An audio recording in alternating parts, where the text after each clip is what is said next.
La puerta se cerró y el eco de ese sonido fue lo único que quedó de 20 años de vida compartida. Javier no me miró a los ojos cuando lo dijo. Sus palabras fueron un golpe seco, preciso, como el de un cirujano que amputa un miembro sin anestesia. Me voy, Sofía. Hay otra persona. Se llamaba Valeria. Tenía 28 años y la había conocido en el gimnasio, un lugar al que yo nunca iba porque odiaba el olor a esfuerzo ajeno. No hubo una discusión, no hubo gritos, ni siquiera una última cena torpe. Solo una maleta junto a la puerta y la confesión desnuda de un hombre que ya no me pertenecía. Sentí cómo el suelo de la casa que habíamos remodelado juntos, viga a viga, se abría bajo mis pies. No fue solo el final de un matrimonio, fue la demolición de mi identidad, el derrumbe de la única estructura que me sostenía. Me quedé allí, de pie en medio del salón, escuchando el silencio que su ausencia dejaba, un silencio mucho más pesado y definitivo que el que se había instalado entre nosotros en los últimos años. Era el silencio del abandono. Antes de ese día, nuestra vida era una coreografía perfectamente ensayada, una sucesión de actos cotidianos que yo confundía con amor. El café de la mañana, su beso distraído en mi frente antes de irse al negocio que yo le ayudé a levantar, las cenas donde hablábamos de logística, de facturas, de la necesidad de podar el roble del jardín. Creía que eso era la solidez, la certeza de un proyecto a largo plazo. Nuestra casa era el símbolo de esa creencia. Cada pared pintada, cada mueble elegido, representaba un futuro que imaginábamos juntos, pero el tiempo había desgastado los cimientos. El afecto se había convertido en una costumbre predecible, un gesto automático carente de la pasión que alguna vez nos unió. Yo vivía en la comodidad de esa rutina, ignorando deliberadamente que el silencio entre nosotros ya no era de paz, sino de distancia. Un abismo que crecía en la penumbra de las conversaciones que nunca teníamos, en las miradas que ya no se buscaban. Mi identidad se había diluido en la suya, como acuarela sobre papel mojado. Yo era la esposa de Javier, la arquitecta que había guardado sus planos y ambiciones en un cajón para que él pudiera construir las suyas. Tomé esa decisión con el convencimiento de que el nuestro era un proyecto común, una inversión a dúo donde mis sacrificios eran el andamiaje para su éxito. Pero con los años, esa sensación de ser parte de algo más grande se transformó en un resentimiento sordo, una pregunta constante que me carcomía por dentro. ¿Dónde había quedado yo? Me sentía como uno de esos planos archivados, un diseño brillante que nunca llegó a construirse. La lealtad que sentía hacia él, hacia la promesa que nos hicimos, luchaba cada día con la frustración de haberme convertido en un personaje secundario en la historia de mi propia vida. La revelación de Javier no solo rompió un juramento, sino que confirmó mi peor miedo. Yo era reemplazable.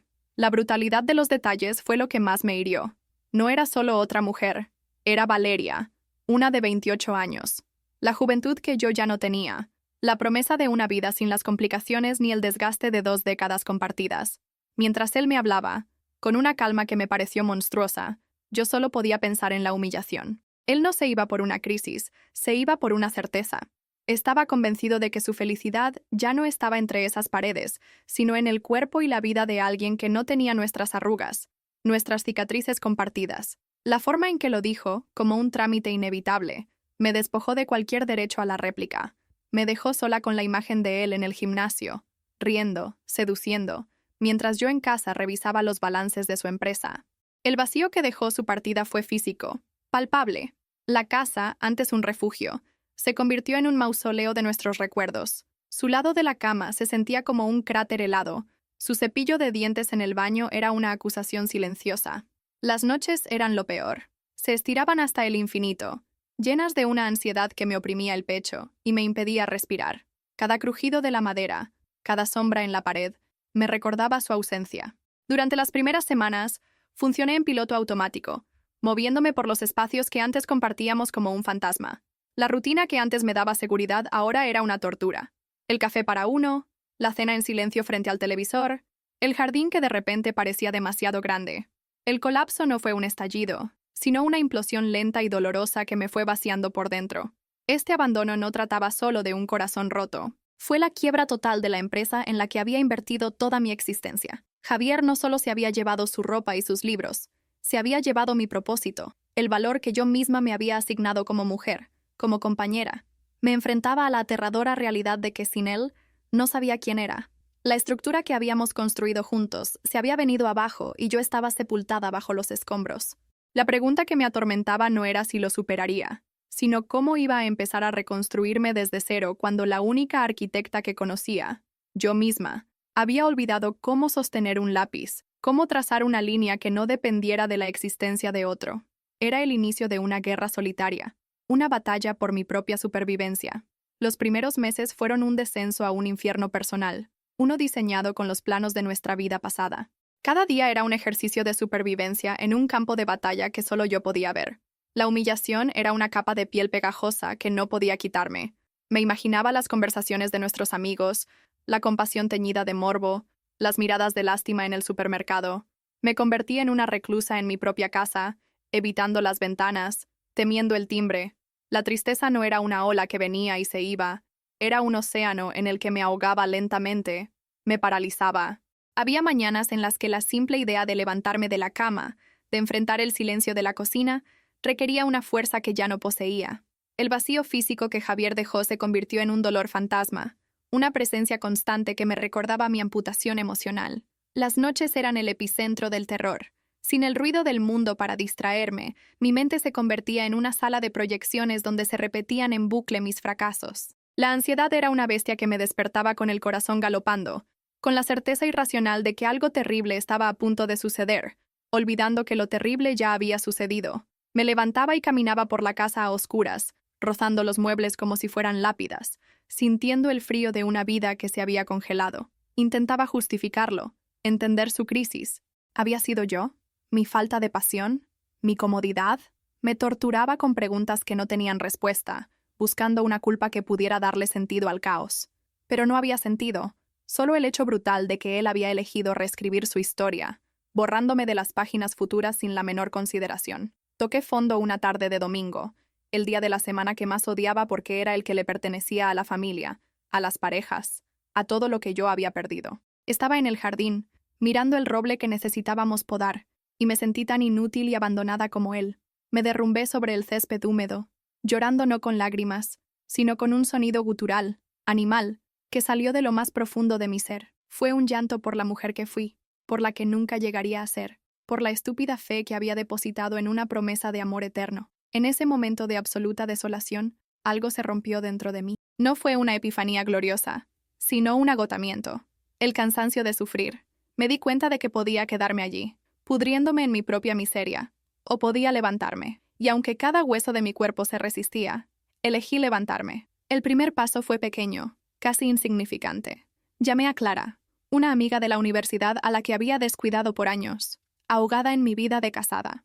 Su voz al otro lado del teléfono, sin juicios, sin lástima, solo con un «Te esperaba, Sofía», fue como un ancla en medio de mi naufragio. Salimos a tomar un café, y por primera vez en meses, hablé de algo que no fuera Javier. Hablé de arquitectura, de los edificios de Zaha Hadid que me seguían fascinando, de la sensación de la tinta sobre el papel de calco. Fue una conversación torpe, oxidada, pero me sentí regresar a mí misma, como si una parte de mi cerebro que había estado dormida comenzara a recibir oxígeno de nuevo. Esa tarde, al volver a casa, no vi un mausoleo, vi un espacio, un lienzo en blanco que me aterraba y, a la vez, me ofrecía una extraña y diminuta chispa de posibilidad. Esa chispa me llevó a desempolvar mis viejos proyectos. Abrí la carpeta que había guardado en el fondo del armario, esa que contenía mis sueños de juventud. El olor a papel viejo y a tinta seca me transportó a una época en la que mi nombre no necesitaba el apellido de nadie. Estaban allí mis diseños de casas imposibles, de puentes que desafiaban la gravedad. Verlos no me produjo nostalgia, sino una rabia sorda. La rabia contra mí misma por haberme abandonado mucho antes de que Javier lo hiciera. Decidí que no iba a construir para otros. Iba a construir para mí. Convertí el antiguo cuarto de invitados, ese que siempre estaba listo para visitas que nunca llegaban, en mi estudio. Moví los muebles, instalé una mesa de dibujo y coloqué mis viejas escuadras y compases. Fue un acto de reconquista territorial. Estaba reclamando un espacio físico y, con él, un espacio en mi propia vida. Me inscribí en un taller de cerámica por un impulso. Necesitaba hacer algo con las manos, algo que no fuera limpiar las huellas de un fantasma. Al principio, fui un desastre. El barro se me deshacía, las piezas se quebraban en el torno. Pero había algo terapéutico en esa lucha con la materia. El barro no juzgaba, solo cedía o se resistía. Exigía una concentración total que acallaba el ruido de mi cabeza. Mis manos, que se habían acostumbrado a la suavidad de las cremas y a la rutina doméstica, se llenaron de arcilla, se agrietaron, se fortalecieron, Y lentamente empecé a crear. Piezas imperfectas, asimétricas, pero mías. Cada cuenco, cada jarrón, era un pequeño trofeo de mi supervivencia. Estaba aprendiendo a transformar una masa informe y caótica en algo con propósito, y no pude evitar ver el paralelismo con mi propia vida. La soledad dejó de ser un castigo para convertirse en un territorio que aprendí a habitar. Comencé a disfrutar de los pequeños rituales que construí para mí. El café de la mañana en silencio, pero no un silencio vacío, sino uno lleno de mis propios pensamientos, de mis planes para el día. La música clásica llenando la casa mientras dibujaba, las cenas que cocinaba para mí, explorando sabores que a Javier no le gustaban. Reconecté con placeres sencillos que había olvidado. Leer un libro entero en una tarde, caminar sin rumbo por la ciudad, redescubriendo sus rincones con ojos de arquitecta. Mis amigas volvieron a mi vida, no como un equipo de rescate, sino como compañeras. Nuestras conversaciones ya no giraban en torno a mi divorcio, sino a nuestros sueños, nuestros miedos, nuestro futuro. Estaba reconstruyendo mi vida, no para olvidarlo, sino para sobrevivir a su ausencia. El cambio más profundo no fue externo, sino interno. La mujer que se sentía desdibujada, un mero apéndice de su marido, estaba empezando a adquirir contornos definidos. Mi fortaleza ya no era silenciosa. Encontraba su voz en mis decisiones, en los límites que empecé a poner, en el no que aprendí a pronunciar sin culpa. Me di cuenta de que durante 20 años había buscado la validación en la mirada de Javier, esperando que él me dijera que era suficiente. Ahora, la única validación que importaba era la mía, la que sentía cuando terminaba un diseño complejo o cuando sacaba del horno una pieza de cerámica que no se había roto. La serenidad que empecé a sentir no era felicidad, era algo más profundo, era paz. La paz de estar en mi propia piel, de ser la única dueota de mi historia. Un día, mientras trabajaba en el diseño de una pequeña biblioteca pública, sentí un dolor agudo en el costado. Al principio lo ignoré, lo atribuí al estrés, a las malas posturas, pero el dolor persistió, sordo y constante, como un recordatorio de que el cuerpo también guarda las heridas del alma. Las semanas siguientes fueron una sucesión de visitas a médicos, de análisis, de ecografías. Iba a esas citas sola, con una carpeta bajo el brazo que ya no contenía planos, sino resultados de laboratorio. Sentía el miedo frío y metálico en la boca del estómago, pero también una extraña calma. Había enfrentado el colapso de mi mundo y seguía de pie. Esto era solo una batalla más, una que tendría que librar sin nadie a quien aferrarme en mitad de la noche. La revelación llegó en una consulta con la oncóloga, una mujer de mirada compasiva pero palabras directas. El diagnóstico fue claro, tan brutal como la confesión de Javier un año atrás. Un tumor maligno, cáncer. La palabra flotó en el aire de la pequeña consulta, cargada de un peso que parecía absorber toda la luz. Escuché hablar de quimioterapias, de cirugías, de pronósticos, pero mi mente estaba en otro lugar. Pensé, con una ironía dolorosa, que justo cuando había empezado a reconstruir mi vida, a sentirme dueña de mi futuro, el destino me presentaba una orden de demolición definitiva. El miedo a la muerte se instaló en mí, un miedo visceral y solitario, pero en medio de ese terror, una certeza se abrió paso. Iba a enfrentar esto como había enfrentado todo lo demás en el último año, sola y de pie. Mi fortaleza, esa que había construido ladrillo a ladrillo sobre las ruinas de mi matrimonio, se puso a prueba de la forma más cruel. Las sesiones de quimioterapia se convirtieron en mi nueva rutina. El veneno que me metían en las venas para salvarme la vida me dejaba exhausta, sin defensas, con un sabor a metal en la boca que no se iba con nada. Había días en que no podía levantarme de la cama, no por tristeza, sino por un agotamiento físico que disolvía mi voluntad. En esos momentos, en la soledad más absoluta de mi casa, me aferraba a la imagen de mis manos cubiertas de arcilla, a la sensación del lápiz sobre el papel. Me recordaba a mí misma que si había podido transformar el caos en belleza, también podría transformar el dolor en resistencia. Enfrenté las cirugías con el mismo espíritu. El miedo antes de entrar al quirófano era inmenso. El miedo a no despertar, a que algo saliera mal. Pero mientras me llevaban en la camilla, no pensaba en Javier. No deseaba que estuviera allí para sostenerme la mano. Pensaba en mí, en la mujer que había aprendido a ser su propio pilar. Mi cuerpo estaba siendo invadido, cortado, pero mi espíritu se sentía intacto. La enfermedad era una guerra que se libraba en mi interior, pero la paz que había encontrado, esa serenidad construida en la soledad, se convirtió en mi armadura. Era una fortaleza que nadie, ni siquiera la muerte, podía arrebatarme fácilmente. No le conté a nadie más que a Clara. No quería lástima. No quería que mi batalla se convirtiera en un drama para otros. Pasaron los meses y mi cuerpo se debilitaba mientras mi voluntad se hacía de hierro. Perdí el pelo, perdí peso, perdí días enteros en una neblina de náuseas y dolor. Pero gané algo mucho más importante: la certeza inquebrantable de mi propia resiliencia. Aprendí a pedir ayuda sin sentirme débil, a aceptar mi vulnerabilidad sin que me definiera. Clara se convirtió en mi generala, organizando turnos de amigas para traerme comida, para acompañarme en silencio cuando no tenía fuerzas para hablar. Me di cuenta de que la verdadera fortaleza no era no caerse nunca, sino saber quién estaría allí para ayudarte a juntar los pedazos. Y esas personas no llevaban mi apellido, ni habían compartido mi cama. Eran las que habían permanecido a mi lado cuando mi mundo se hizo cenizas. En medio de la batalla más dura de mi vida, seguía dibujando.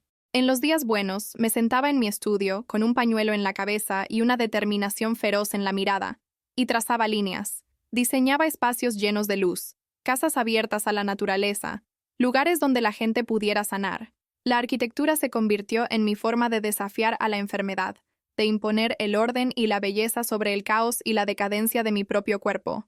Era mi acto de fe. Creer que, aunque mi cuerpo pudiera fallarme, mi capacidad de crear, de imaginar un futuro, seguía intacta. Estaba diseñando mi propia supervivencia, plano a plano, línea a línea. Fue entonces, un año después de su partida, en una tarde gris en la que el cansancio de la última quimio pesaba sobre mis hombros, cuando sonó el timbre. No esperaba a nadie. Al abrir la puerta me encontré con él, con Javier. Estaba más viejo, con una expresión de derrota que nunca le había visto.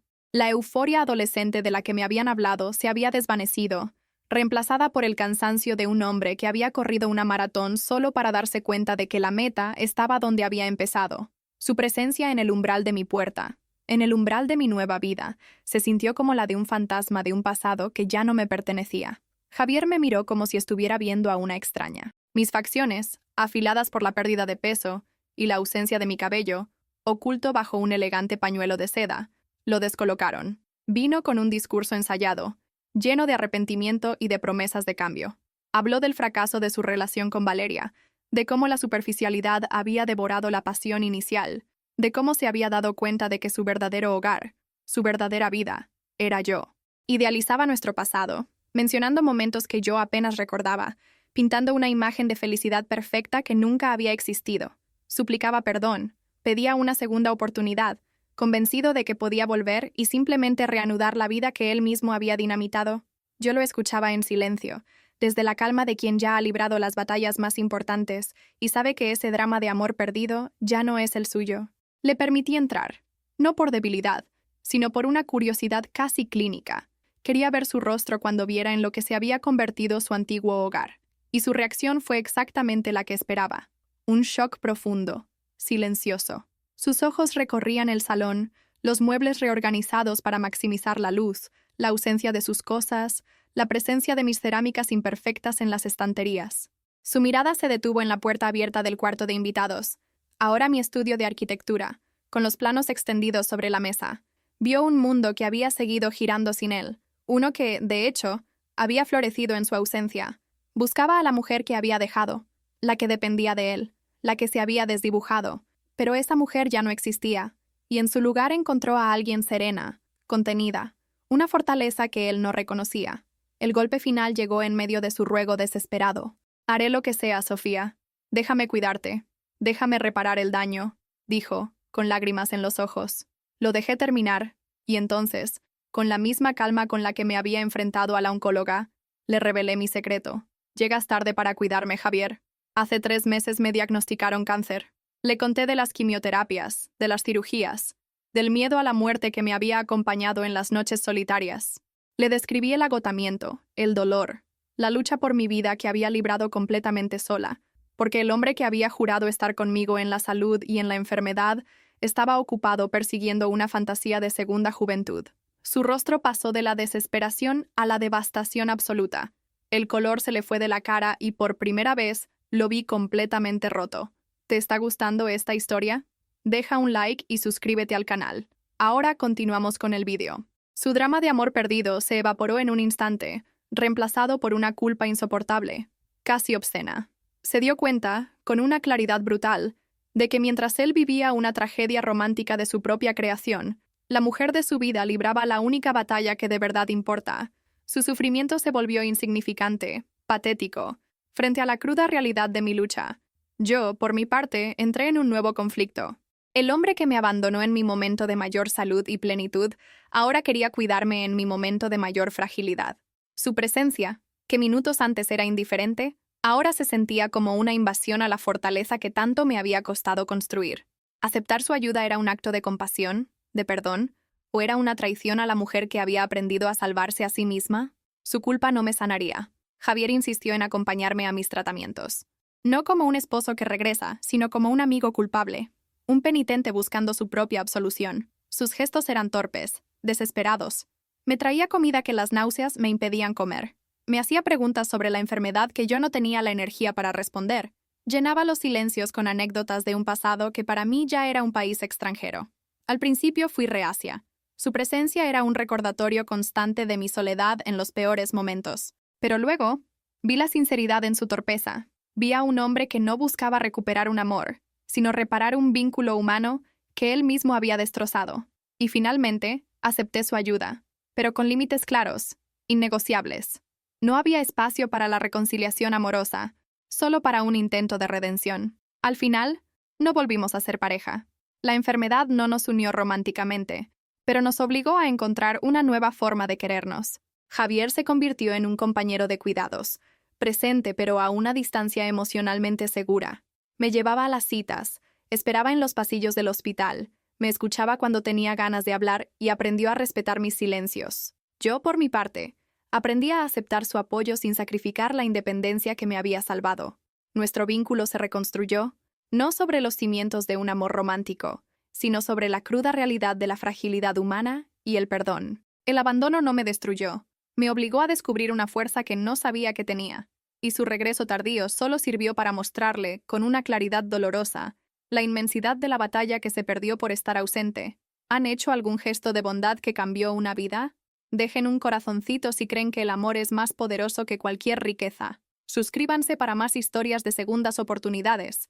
Comenten, el amor no tiene precio, si ustedes también creen en la bondad humana.